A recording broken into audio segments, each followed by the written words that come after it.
very small? Explain that. Well, it's budget driven.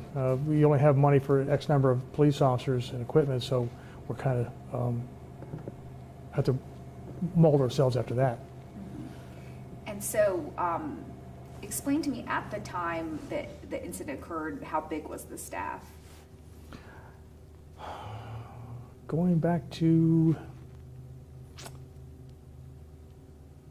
I think we were fully staffed then. There was 5. Okay. And tell me a little bit, when you heard of what happened, and then the fact that it allegedly happened in the lobby, in the actual police station, and this is one of your officers who's supposed to protect the community. I mean, what went through your head? It wasn't like a bombshell went off. This was a little bit of information from here and everywhere else that we started compiling until we could see perhaps a pattern was developing. And when I realized something was probably wrong, we found this person who had been arrested. Actually, I got a phone call, wanted to know whether it was proper to handcuff somebody during a traffic stop. And I responded, not normally, but circumstances might dictate it. I don't know. I have to look into it. So I started looking into it. Now, I don't know who called me. It was a female. And I started looking into it, and I found that this person might have been the victim. So I had my lieutenant reach out to her and find out if something happened here, or, in the station or somewhere with this officer. And after a little bit of coaxing, she finally said that something did happen, and she told us briefly what transpired. Once I got enough information, I contacted Prince George's County Police and sent a letter over to Chief Stawinski and asked for his internal affairs to take a look into it, and they did. And they've been extremely forthcoming in this. Would you say you were surprised, or were there kind of warning signs with this officer? I mean, when you start looking back, sometimes there's warning signs for everything. I mean, earthquakes, a cat may get nervous or something. When I look back, there might have been a warning sign here, a warning sign there, but there was nothing glaring. I didn't have these types of complaints on him that he'd been harassing women and so forth. But no, there was nothing that really stuck out. But once I figured out what had happened and contacted the county police, I was sick. First, I felt bad for the victim. I mean, I just couldn't imagine somebody, even if my own daughter was arrested and brought into the police station and then sexually assaulted here. That's just about as low as you can get. So we moved very quickly on that. And as far as you're concerned, what do you know happened? So the traffic stop happened, and then can you explain? There was a traffic stop. Allegedly, the victim became disorderly on the scene of the traffic stop, and she was placed into handcuffs, transported back here to the station, and in exchange for releasing her impounded vehicle, which the officer did on the scene, he asked for sex in return for the return of the vehicle. So, were there security cameras in the lobby that caught this? No, not where this happened. No, there was no camera. And I mean, how bold is this for an officer to not only threaten someone they just arrested, but then to have sex with them inside the police station? How bold is it? I can't imagine anything any bolder than that. That's. So, did this officer have any, like in terms of his background check, any problems or anything, or does he have a clean record from what you know in terms of his service? From what we know, he was fine. We hired him. He had been a campus police officer with Prince George's Community College, and prior to that, he was with, I believe it was Alexandria City Sheriff's Department. And I saw that he went part-time. He so did. What was the reason for that, do you know? The benefits here are very slim. There's not many. And he wanted some benefits, so he went with Internal Revenue Service, as I understand, as an investigator with them, where he could get federal benefits, and they decided to move part-time. Oh, so he's also an investigator for the IRS? I believe that's what his position was. He was never really very clear on that. But I didn't have a problem with him going part-time if he wanted to go part-time.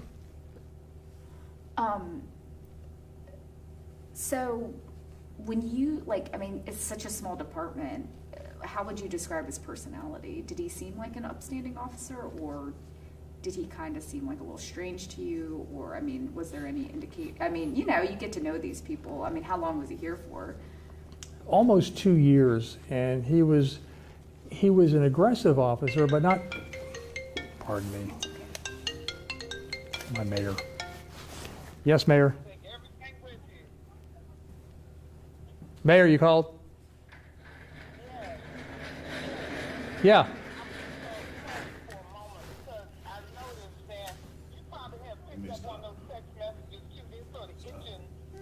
Leave it. I mean, he'll be off in a second.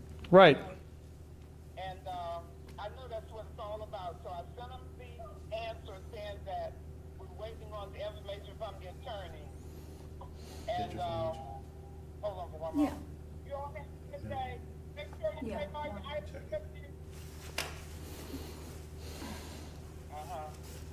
Yeah, the attorney hasn't called me back yet. Yeah, and I let them know that. But they just keep on itching. One person answers, another person answers. That's the reason why a lot of times I don't even get on that line if I can help it. No, I don't blame you. I don't either. So anyway, I'm not available tomorrow night. Tonight, we could do it tomorrow night, or tonight, or Thursday night, or Friday night. I don't care which. It's fine. If you feel it's necessary. But once I hear from the attorney, I'll call you back. Okay, sounds good. All right. Bye-bye. Bye. Got to answer the mayor. Sorry. It's okay. Yeah, so you said he's an aggressive person? He was aggressive in his enforcement of the law, but not overly aggressive. I didn't get a lot of complaints. Every once in a while, if somebody would come in and complain, well, he was rude to me. He said something that was, not necessarily inappropriate, but just a rude comment here or there. Nothing that required anything other than just reminding him, you're out here, you're facing the public, that you need to present a professional image at all times. And so he had resigned, and then the charges came about, right? Correct. So how long had he been resigned for? He submitted his resignation on November the 23rd, and then the charges, of course, were brought last night when he was arrested. So he was arrested at his house? Mm-hmm. And do you know if he has like a family or anything like that? He has a mom that lives nearby. Oh, okay. And I'm trying to think. So this whole time, like, he was under investigation, was he still on the street? No. Okay. I had suspended him back in early October, like the 3rd, I believe it was. I suspended him. And so where do you guys go from now? I mean, what happens next, do you think? Well, now it's in the hands of the courts. What they do with him, they're going to do with him. My biggest hurdle is going to be regaining the trust of the town and the residents and the mayor and the council, because it's a black mark on me.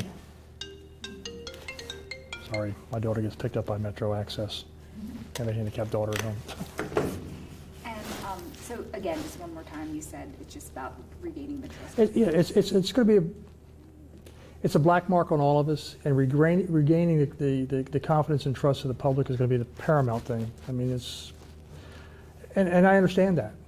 And it's going to be a rebuilding process. We're going to have to move forward. We're going to have to put some quality people out here, if I can find them, and rebuild their trust. And are you nervous that there's going to be other people he did this to? The thought crossed my mind. We started an audit on all of his traffic stops to see what we can find.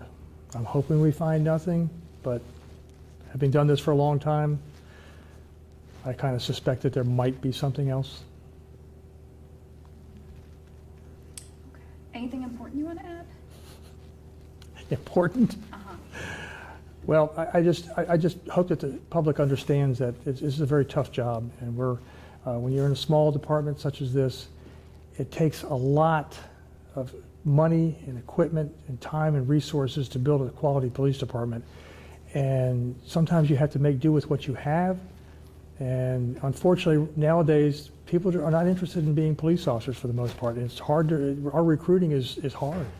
We get people applying here that probably shouldn't be police officers anymore.